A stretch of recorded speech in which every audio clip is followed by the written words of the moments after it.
Okay, this is just going to be a quick video on how to put some ribbing on the edge of a garment. Hint, hint, you could use this on the waist of my Not Your Granny's Hot Pants Festival shorts that I've also made in this yarn. But this ribbing stitch is an awesome alternative to front post, back post crochet. My brain stopped working there for a minute. I don't have the patience for it. So here's what I'm going to do. Here's the edge of my garment. It doesn't matter what type of edge you have. You might just have a plain single crochet edge or a plain DC edge. But what matters is that you have stitches along the edge to work into. And I'm going to start by determining the width of my ribbing. I'm going to make it 5 chain stitches wide. Okay, the wider you want your ribbing, the more chain you do, the less chains you do. It's all personal preference. I've done my chain 5, and now I'm going to flip the chain over, and I'm going to endeavor to work into the back loop of each chain stitch. So this is probably the fiddliest part, right? You've done your 5 chain, you flip it over and you go, where the hell do I work now? That loop just there, when you look at the top of the stitch, it's the loop furthest away from you. And this is going to be the fiddliest part of getting the entire thing done. It's the very first row. Single crochet into that back bump. 2. Oops. 3. 4. And 5. And then to anchor your rib, woohoo, done. I'm going to work into the next double crochet, and it's just a good old slip stitch, okay, because that's how I get my rib to attach to the edge of my garment. Then I'm going to turn this over. No extra chains required, but I'm just going to stop and look here, whoops, for my 5 stitches. This is the slip, 1, 2, 3, 4, and there's 5 on the end, looking a bit dodgy, but we'll manage. Again, you're just going to work into the back loop, which is always the one furthest away from you, or the one closest to my left index finger. In, single crochet, 2, whoops, 3,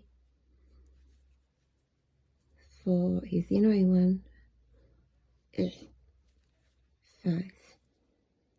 I don't do a turning chain here. I think it looks neater without. I once upon a time used a turning chain, and it made the edge look really frilly and yuck, so from then on I said no.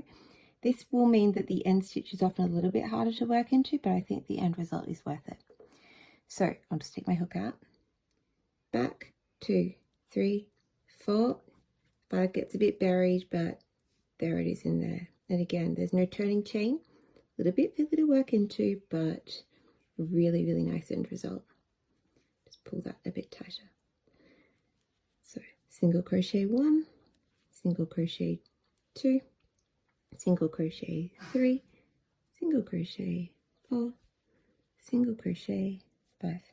I also feel like this creates a rib which is a little less bulky than front post, back post. Whoa!